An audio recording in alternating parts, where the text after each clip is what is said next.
The day everything changed, I stood in my grandfather's study wearing the suit I'd had tailored specifically for this moment.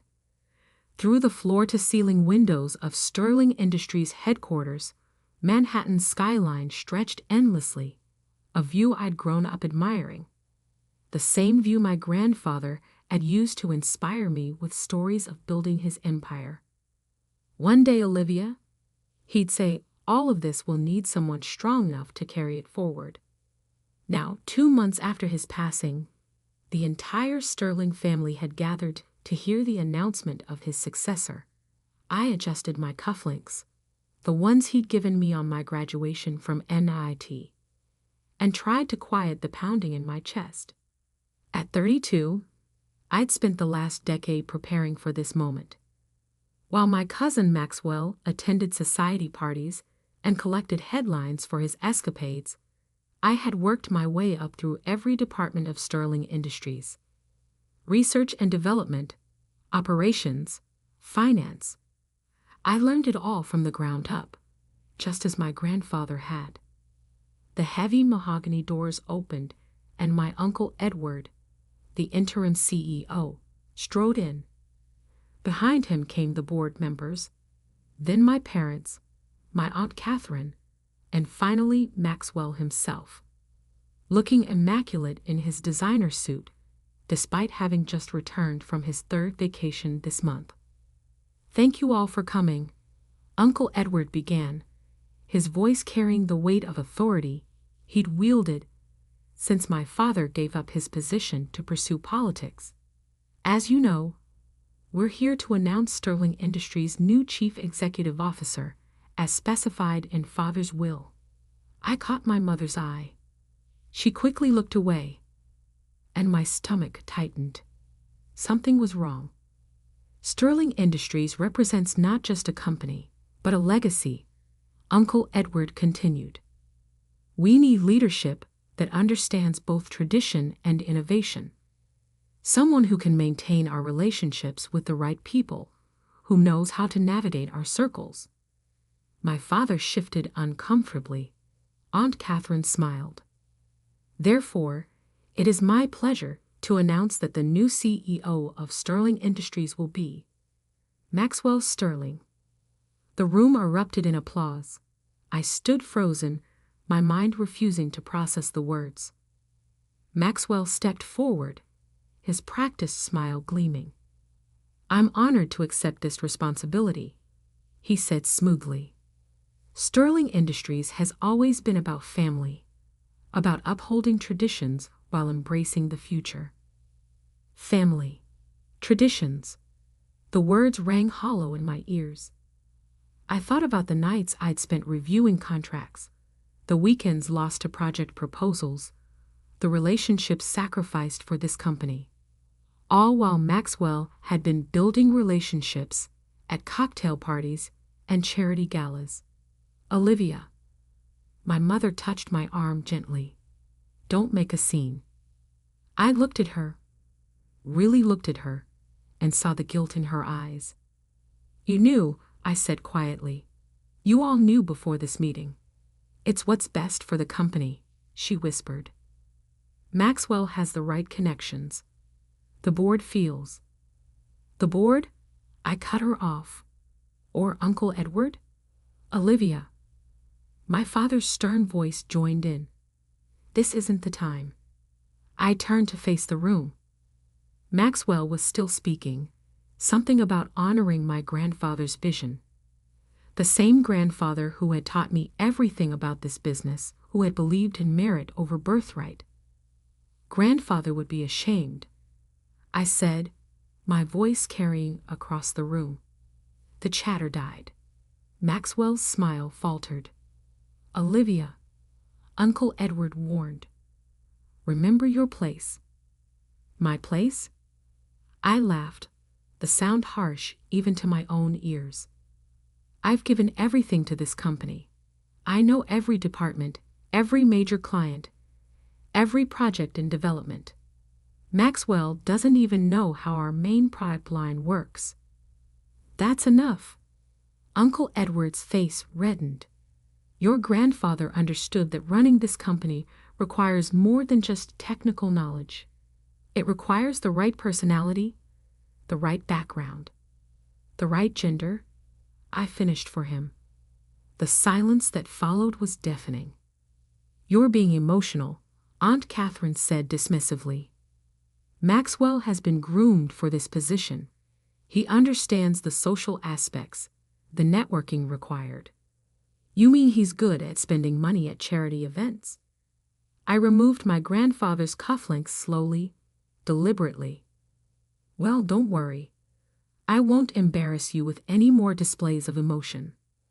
I placed the cufflinks on my grandfather's desk, next to the photo of him teaching me about circuit boards when I was 12.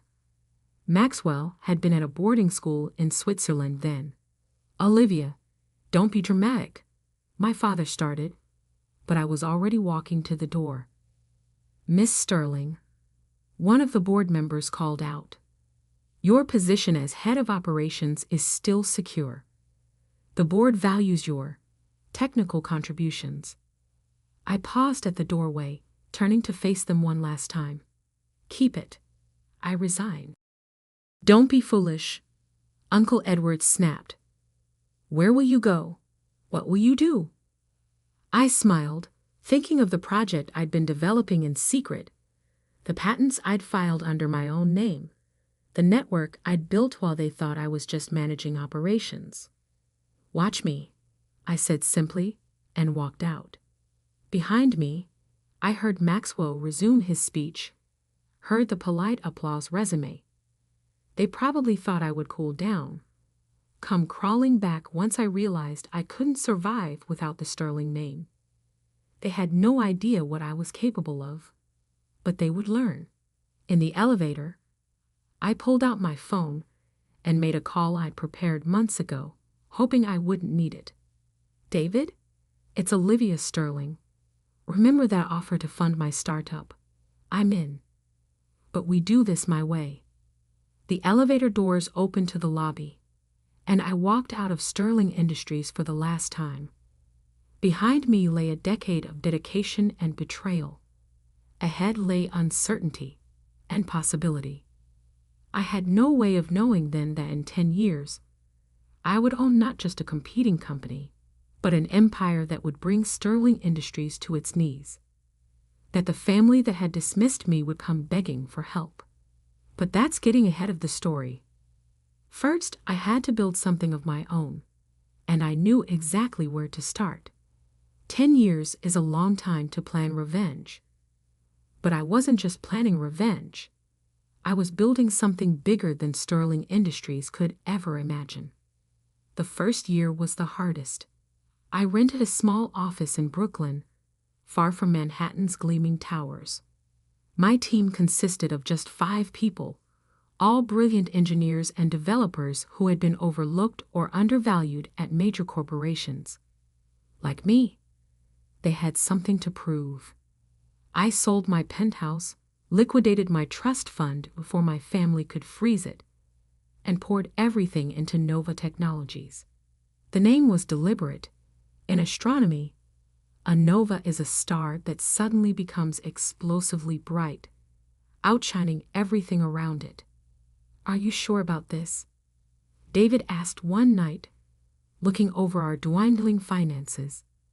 As my primary investor and closest friend outside the Sterling circle, he was the only one who knew my full plan. Your family's already spreading rumors about your emotional breakdown in the industry. I was hunched over my desk, reviewing our latest prototype designs. Let them talk. They think I'm developing consumer electronics, trying to compete with their household appliance division. They have no idea what we're really working on. What Sterling Industries never understood was that while they were focused on maintaining their existing market share in home appliances and basic electronics, I had seen the future. Clean energy storage systems that could revolutionize power grids. Quantum computing applications that would transform data processing. For 3 years, we worked in near secrecy. I lived in a tiny apartment, poured every penny into research and development.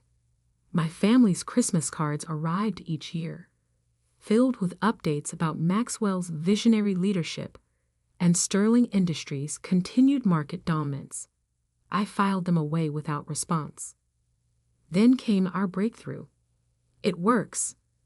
Anna, our head engineer, burst into my office one morning, her eyes wild with excitement. The quantum storage system, it actually works. I followed her to the lab where our prototype hummed quietly, doing what Sterling Industries' research division had deemed impossible. We had created a quantum-based energy storage system that could revolutionize how cities managed their power grids. Within weeks, we filed the patents.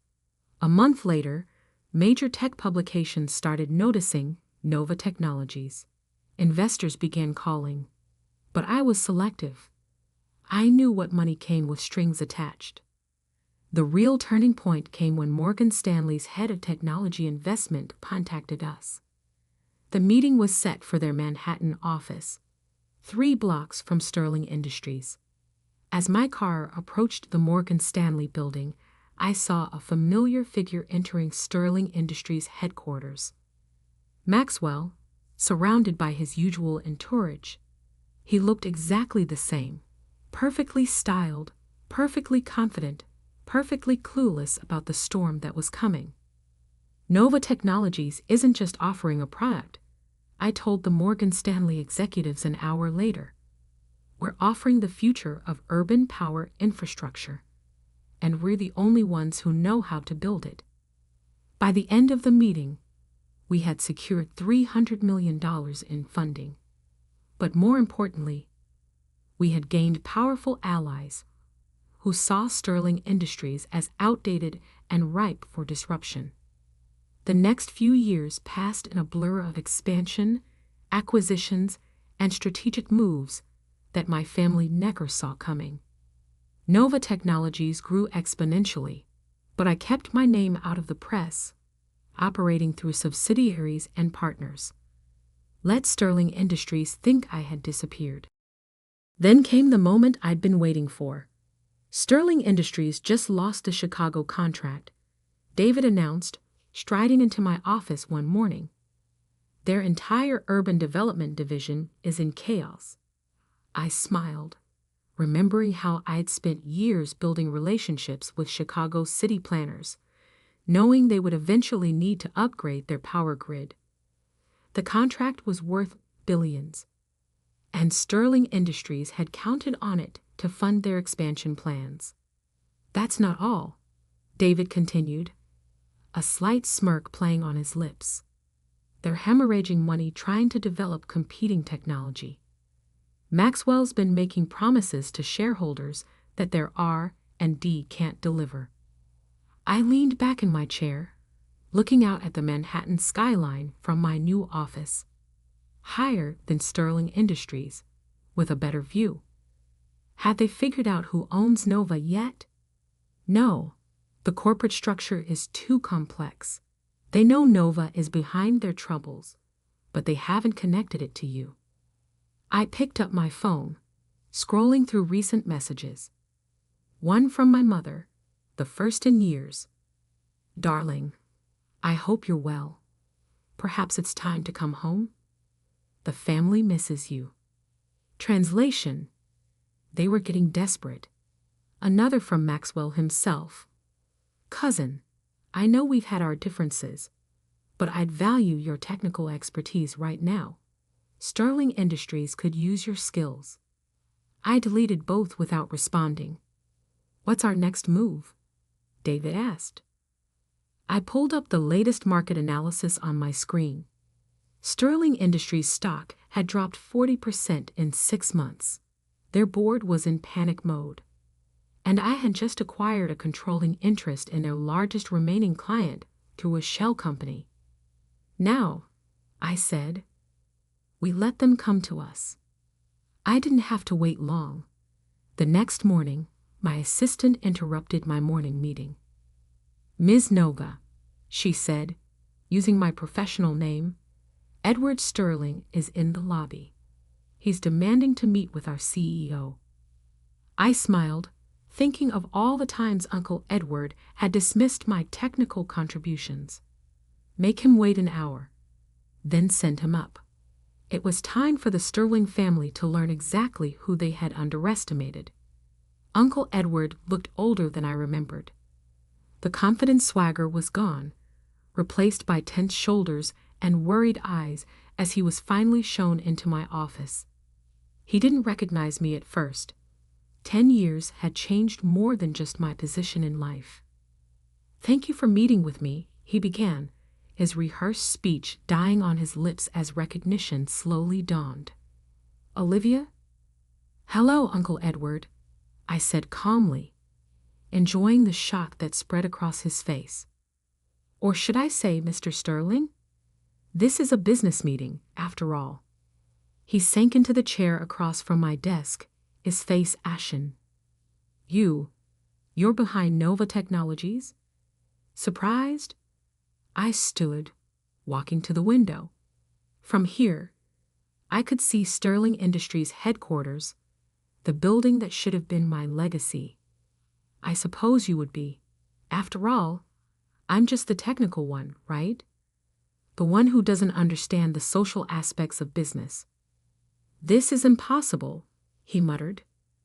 "We've been trying to figure out who owns Nova for years.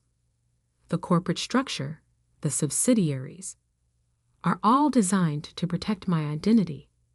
I finished for him. "I learned that from you, actually. All those lectures about keeping control through complex ownership structures. I paid attention, even if you never noticed." Edward's shock was transforming into anger. "You've been deliberately targeting us. The Chicago contract, the patent blocks, the client poaching. It was all you." "Not deliberately targeting," I corrected him. "Simply competing. Isn't that what you taught Maxwell about business?" "Oh wait, no. You taught him about cocktail parties and board meetings. I had to learn about actual business on my own." "We're family," he snapped. "What you're doing, it's destroying everything your grandfather built." "Family?" I laughed, the sound sharp in the quiet office. "Was it family when you passed me over for Maxwell? When you dismissed a decade of my work because I didn't fit your image of a CEO?" I pressed a button on my desk, and the wall screen came to life, displaying Sterling Industries' financial data. "Your stock has dropped 60% this year. Your major clients are fleeing. Maxwell's visionary leadership has led to failed projects and missed opportunities. And now you're here, probably to propose a merger or acquisition." Edward's silence confirmed my guess. "Let me save you the pitch," I continued. "Nova Technologies isn't interested in merging with Sterling Industries. We are, however, prepared to make an offer to buy controlling interest at a significantly reduced price given your current market position." I slid a document across the desk. Edward's hands shook as he read the terms. This would mean Sterling Industries would become a subsidiary of Nova Technologies. I finished. Maxwell would step down as CEO. The board would be restructured, and the Sterling family would retain only minority ownership. "You can't do this," he whispered, but we both knew he was wrong. "I already am," I replied. "You have 24 hours to accept.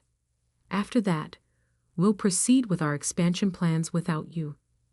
I believe your shareholders already know which way the wind is blowing." As if on cue, my phone buzzed with a news alert. Sterling Industries stock hits 5-year low amid takeover rumors. Edward stood up, his face red. "Your grandfather would be proud." I cut him off. "He built his empire from nothing. So did I. The only difference is I had to overcome my own family to do it." After he left, I sat in my office as evening fell over Manhattan. Within hours, the story would break. the mysterious owner of Nova Technologies revealed as the exiled Sterling Harris, the prodigal daughter who had outmaneuvered them all. My phone started buzzing with messages. "Maxwell, we need to talk. Please." "Mother, darling, we had no idea. Can we meet?" "Aunt Catherine, you've made your point. Let's discuss this as family." I ignored them all.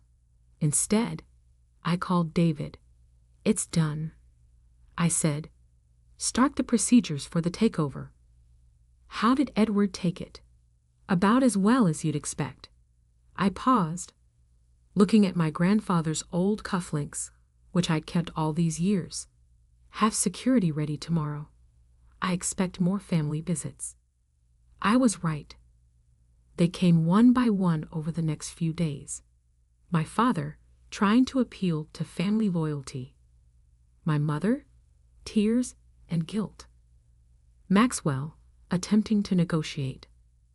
But it was Aunt Catherine's visit that proved most interesting. "You've grown ruthless," she said, studying me from across my desk. "I learned from the best," I replied coolly. "Yes," she smiled slightly. "You did. That's why I voted for you 10 years ago." I blinked, surprised. "You what?" "I was the only board member who voted for you as CEO," she revealed. "I knew you had what it took. Edward and the others. They were afraid of change, afraid of what you might do to their comfortable world. And look how right they were," I said. She laughed.